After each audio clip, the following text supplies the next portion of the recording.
अस्सलामुअलैकुम web 11 headlines news के साथ मैं मोहम्मद उमर मलिक। सबसे पहले नजर डालते हैं दिन भर की अहम खबरों पर। पाकिस्तान तहरीक इंसाफ ने वज़ीराबाद से एक बार फिर लॉन्ग मार्च का आगाज़ कर दिया। शुरा से खिताब करते हुए इमरान खान ने कहा कि मार्च की टाइमिंग खुद तय करूंगा क्योंकि मुझे जल्दी नहीं, फौज के साथ खड़ा हूँ। पाकिस्तान तहरीक इंसाफ की जानिब से लॉन्ग मार्च का आगाज़ उसी मकाम से किया गया जहाँ इमरान खान पर कातिलाना हमले की कोशिश की गई थी। कंटेनर पर पार्टी के मरकजी कायदीन जबकि हमले में जख्मी होने वाले सेनेटर फैसल जावेद भी मौजूद हैं।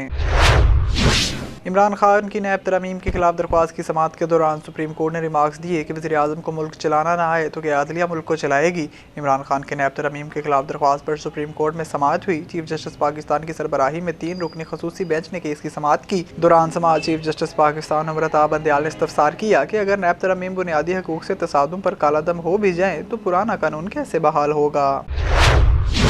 लाहौर ज़मान पार्क में सीनियर सहाफ़ियों से मुलाकात में इमरान खान ने लॉन्ग मार्च और मुल्क की सियासी हालात पर गुफ्तगू की और सहाफ़ियों को अपनी ज़िंदगी से लाक खतराक और हमले के हवाले से आगाह किया। इस मौका पर चेयरमैन तहरीक इंसाफ इमरान खान ने कहा है कि हुक्मरानों ने EVM को इसलिए मुखालफत की कि इन्हें मालूम था कि मैं जीत जाऊँगा। मुझे एस्टेब्लिशमेंट की मदद चाहिए होती तो EVM पर इन्हिसार क्यों करता।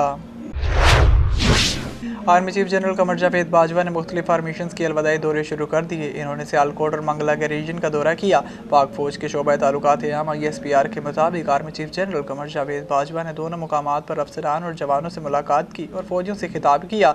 आर्मी चीफ ने मुख्तलिफ ऑपरेशंस, तरबियत और कुदरती आफात के दौरान बेहतरीन कारकर्दगी पर फार्मेशंस को सराहा।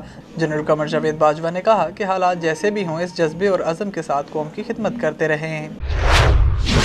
रेकोडेक सदारती रेफरेंस में चीफ जस्टिस ने कहा है कि बलूचिस्तान हुकूमत कोई मजबूत अथॉरिटी नहीं। हुकूमत रेकोडेक मंसूबे की निगरानी के लिए CPEC तरफ की अथॉरिटी तश्कील दे।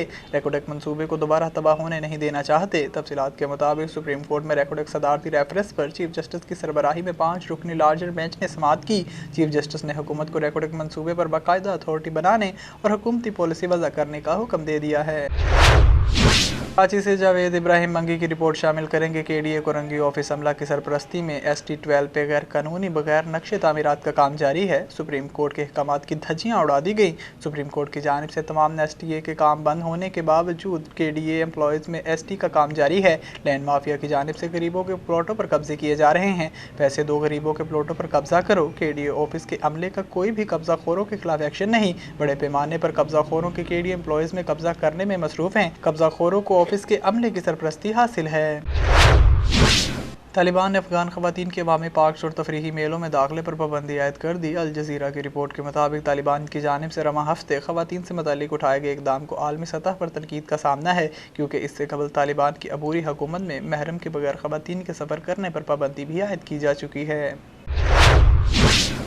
T20 वर्ल्ड कप के दूसरे सेमीफाइनल में इंग्लैंड ने भारत को एकतरफा मुकाबले के बाद 10 विकेटों से शिकस्त दे दी। एडलेड में खेले गए मैच में इंग्लिश कप्तान जोस बटलर ने टॉस जीतकर पहले फील्डिंग करने का फैसला किया था। पहले बैटिंग करते हुए भारतीय टीम मुकर्रर 20 ओवर्स में 5 विकेटों के नुकसान पर 168 रन बना सकी थी। हदफ के तआक़ुब में इंग्लिश ओपनर ने जारहाना खेल का मुजाहरा किया। ओपनर एलेक्स हेल्स और कप्तान जोस बटलर ने 170 रन का आगाज़ फराहम किया। दोनों ने बाल तरतीब 86 और 80 रन की इनिंग्स खेली।